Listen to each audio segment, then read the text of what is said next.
We're the Troutman family! And on this episode of Great Family Adventure, we're exploring Banff and Lake Louise. Let's go!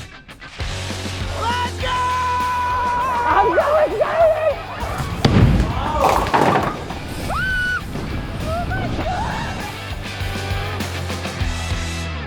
I'm Emily, and this is Nick. As world champion whitewater kayakers, we're not just navigating the rapids, we're navigating life on the road with our kids, Tucker and Parker. Join us as we tackle the wild ride of parenting, homeschooling, and competing, all while exploring the great outdoors. This is our Great Family Adventure. We're going on an adventure. This week, my family is experiencing a Canadian winter. And what a better place to experience winter overall than here in Banff and Lake Louise.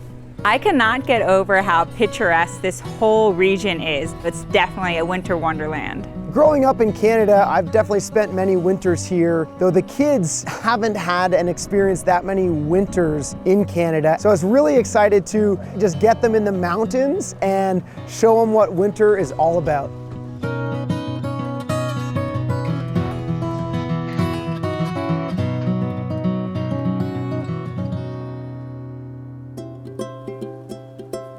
Who's ready to put these funny looking sticks on our feet? Let's do it! So I grew up spending some time on skis, but it was always downhill. I've never really gone cross-country skiing before, and neither had anybody in the family. What we're gonna do is march like this. You're gonna stay where you are, just march in one spot.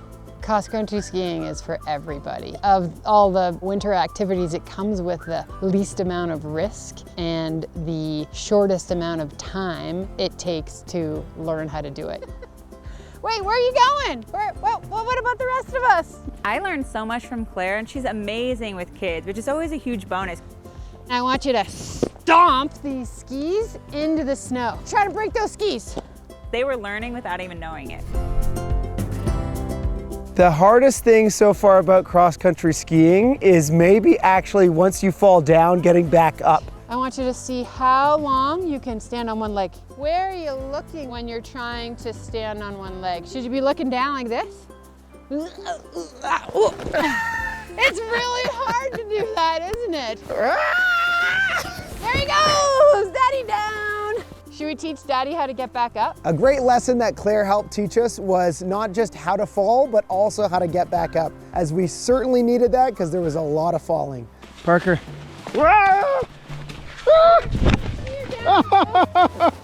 Parker's down,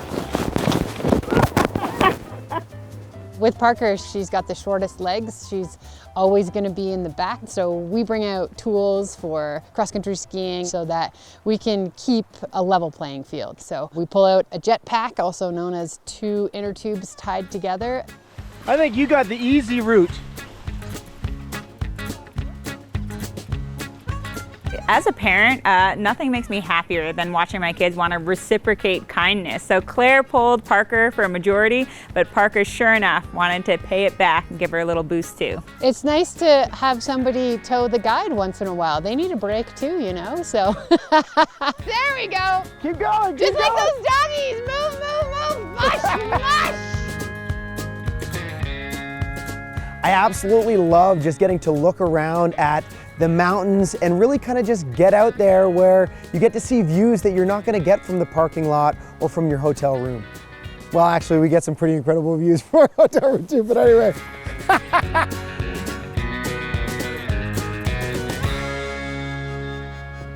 Today was a day of lessons. We started off getting an awesome lesson on cross-country skiing, but now it was Dad's turn to teach us something truly Canadian as well. Safety first, always. It really was about time that I taught the whole family how to skate, maybe play a little bit of hockey. I haven't spent a lot of time on skates, but I did marry a Canadian, which means that every Christmas holiday, when I had the opportunity, Nick would try to teach me. But his sense of humor involves pushing me as fast as he can and then letting go and seeing how well I could stop. You're like a pro out here, Anne. Yeah, it looks so graceful. I still can't stop. I have to spin in circles to stop. You know, I feel like if I was to fall, I'm gonna break my nose. Skating is not my thing. I've spent a lot of time over the years teaching the sport of whitewater kayaking, though I haven't really spent much time or any time at all teaching people how to skate. Yeah, there we go. Whoa! That happens. And glide. Push. Glide. Whoa! Parker! Whoa! Let's just say it got a little chaotic and I might need to work on my lesson plan a little bit. Look at Daddy, my nose and my knees and my toes, they're all in line. Whoa. Okay. You're doing it. Here. Whoa! Ow. Oh, it's coming. Whoa! Ah! You okay? Tucker was really into playing hockey and scoring goals. We're going! And shoot it in! Yeah! The crowd goes wild! Each goal had a celebration, and let's just say his celebration was what someone might call unique. I would absolutely love to see the NHL players celebrate their goals the way that Tucker was celebrating his. Nice shot, Tucker! Woohoo! Dad, I have a present for you. Come here. Is it a big hug? It's a big warm hug. Is it? I think for the kids, anytime they see snow, it's like a trigger. They're like, oh, that means snowball fight. Ah!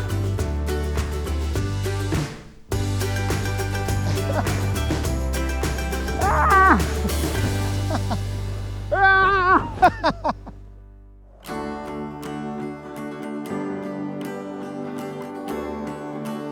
This is Ice Magic. It's an international ice sculpture competition. Throughout the weekend, there's 8 international teams trying to compete for prize money and glory. I would say that my family is pretty artistic, so to explore ice magic and see them sculpting out of blocks of ice is really amazing. Being the size of the blocks and the weight of the ice, they really just build them right there on site in front of you, and it gives this opportunity to be up close and personal with the sculptors. So we were able to ask questions and kind of get a whole educational process, which was perfect for the kids as well. That's pretty cool. Wow. I thought it was really unique to be able to see the different tools and techniques that they use. Sculptors use chainsaws, die grinders, hand chisels, clothing irons, aluminum plates. The possibilities are endless. It was just cool to see the different styles and really how unique each sculpture and each sculptor really is. Some things in life are fleeting, and I think what we were taught in Ice Magic is that's one of the beauties in sculpting with ice. You can show so much detail and so much emotion in the ice sculpture, and you know it's not going to last, but that's what pictures are for. The ice is only there for a short period, but it was cool to just watch the whole evolution of going from a block of ice into the masterpiece. Just knowing that time is of the highest currency and that spending it together, but also doing things that you love. And that was something that I noticed with all of the artists. And so I really appreciated that. And I think we all learned a little bit from that as well.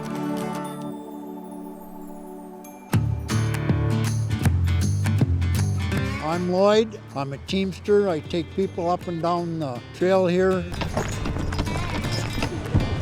The tours here today is we're taking people down to the end of the lake, about a 45-minute ride, and we take them down to, there's a frozen waterfall down there, but lots of times we'll get ice climbers up on there. Our guide Lloyd was a total character, and I don't think you could get more of an Alberta cowboy than him. He was great with the kids, he told jokes. Do you know what one snowman said to the other snowman? I don't know. Do you smell carrots? Do you smell the carrots? Do you smell because carrots? They've got carrots for noses. As a father, I love the dad jokes.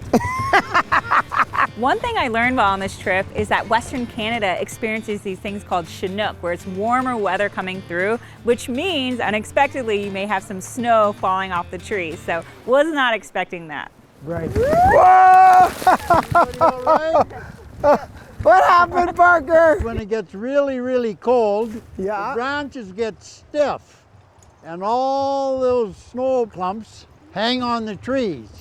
And so as it gets warmer, the branches get some spring in it and let the balls come down. Here we go, let's jump off. Look at that. Ready? Let's go.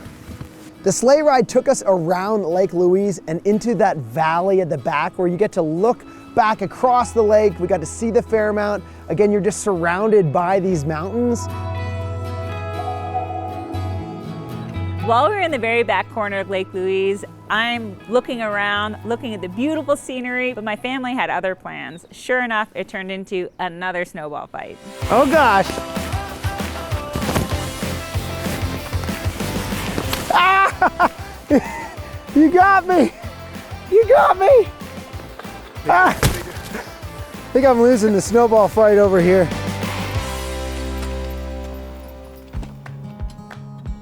One of my favorite parts of the Baker Creek cabins was not only the fact that we're submerged in the Canadian wilderness, but after a cold day outside, we decided to get inside to warm up. And when you're cut off from internet and cell service, it invites the perfect opportunity for family game night. It's bucking you. It's bucking you. No, you're, yeah. Mechanical bull. Bowling. Being able to just disconnect, play some board games, eat some popcorn, be in each other's company, and cozy was exactly the kind of evening I was looking for.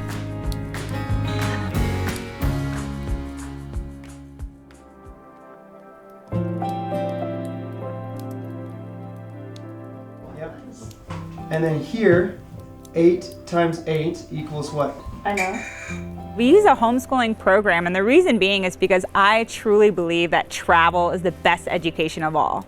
It really gives us the opportunity to be very hands-on with their learning. So for us being here in Canada, we definitely did some homeschooling that was more related to the Canadian winter here. I felt a little bit bad for Tucker because Parker had an easier afternoon of a mostly art class, and he had to do some math and spelling. 60 divided by 6 would be 10. Yeah, so write 10 down. I got a trick one for you. Okay. Skiing. We try to kind of keep them on track with that homeschool schedule.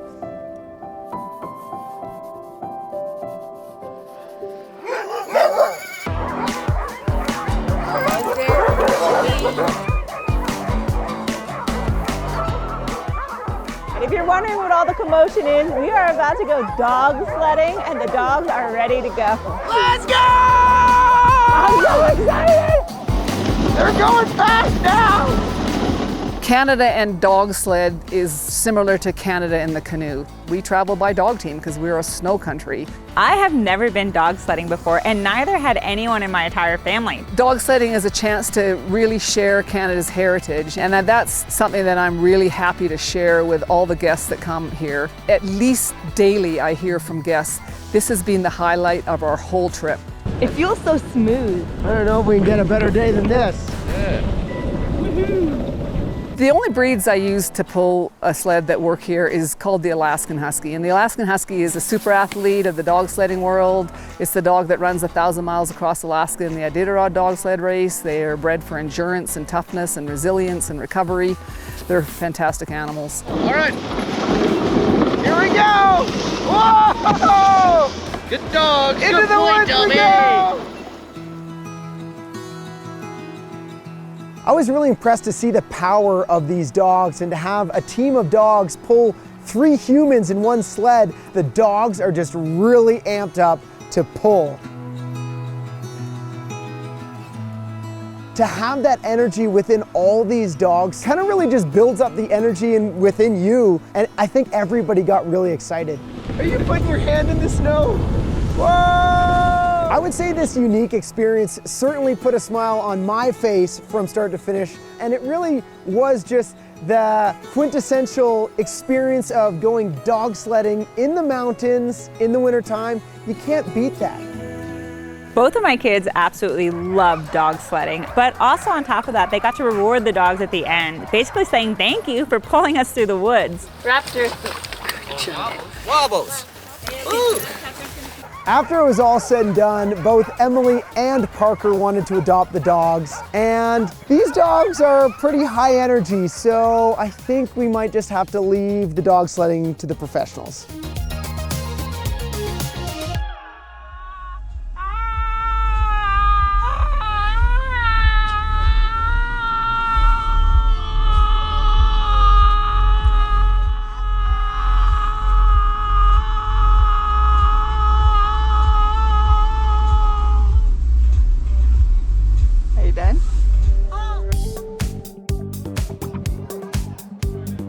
We certainly take as much opportunity as we can to be outside and playing in the snow, but every now and then it's good to get back inside, and for us, one of the coolest parts was to go bowling with the family. It was pretty fun to have a moment being a part of the Banff community. There's a DJ playing, there was beer, everyone's eating good food. Thank you. It was really cool to see the livelihood of the bowling alley. It's just a neat place for everyone to come together.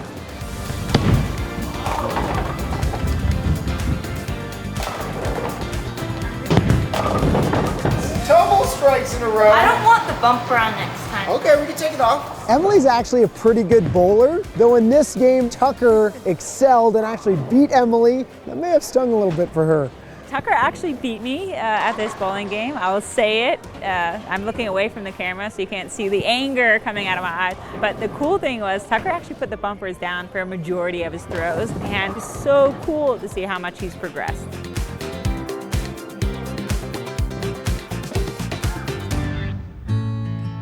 The Fairmont behind me has a cool pool. And by cool pool, I mean it's pretty warm, like a giant outdoor hot tub. Pretty amazing. Feels good to relax. I know. Just get some you and me time. Yeah, who would have thought that we'd be outside in the middle of winter in warm water? In the Rockies. I know. At a castle. Hard to beat. I think you planned this this little piece of the trip just for me. Maybe. Maybe. Okay.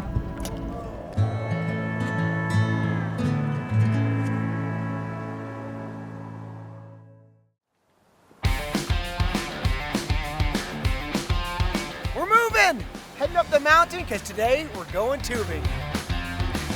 When we first arrived to the tubing hill, we looked up and Tucker was a little intimidated. He thought that was a really big hill, but I was trying to encourage him that it wasn't so bad. But once we got up there, it actually was pretty big. And as soon as we took off, I recognized just how fast we were gonna go. Here we go! Going tubing at Mount Norquay with Tucker was pretty fun because I got to see the whole range of emotions as we're sliding down this hill. Going from, this is an absolute blast, to I am terrified for my life. Adrenaline is the word that comes to mind when it comes to the tubing experience at Norquay. That was like the impact of going on a rocket. Nick's a bit of an adrenaline junkie, so when it comes to doing things with the kids, he gets really excited about what can we do that's gonna scare mom. And sure enough, tubing is what got me. Oh my God!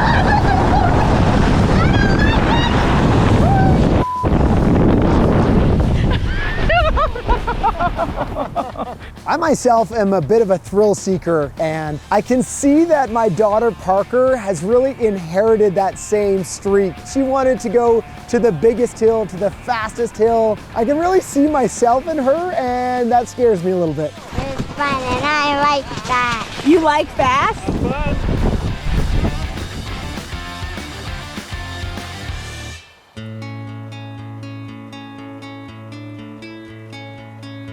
Johnston Canyon is a majestically beautiful canyon here in Banff National Park. It's a perfect spot for hiking.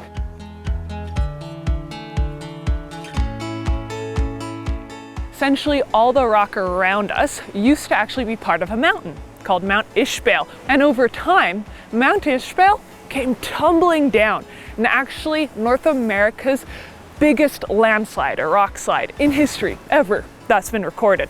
Wow. And when all the rock came down, there was a really pretty stream. It got blocked up by the rock, but water's always going to choose that path of least resistance. So it started to creep through the little cracks and crevices of that rock pile, and over time, through erosion, made this beautiful canyon around us today. Wow. And this is just incredible through here. Banff and the Lake Louise area are such a great place to visit in the wintertime just because of how much stuff there is to do and how much of a unique experience it is. And when you first think of a winter vacation, it's usually skiing. And we absolutely do have beautiful ski hills here that are amazing. But we have so much other stuff, such as snowshoeing, horse sleigh rides, dog sleigh rides. We're a very active family, and to have the opportunity to try so many different things in one trip makes it an amazing place to visit. You can see pictures in a book, you can see images on the internet, but to be there in real life and to get to have that full sensory experience, it really creates the lasting memories that hopefully will last a lifetime. It's a lot quieter than it is in the summertime, and it's absolutely beautiful. This is incredible. Look at these views of the mountains. It's majestic. When it's snowing here, it looks like somebody's shaking a snow globe. It's a magical Narnia experience of solitude, beauty, and serenity. You can't get a better backdrop than the glacier anywhere in the world. So what's not to like about it?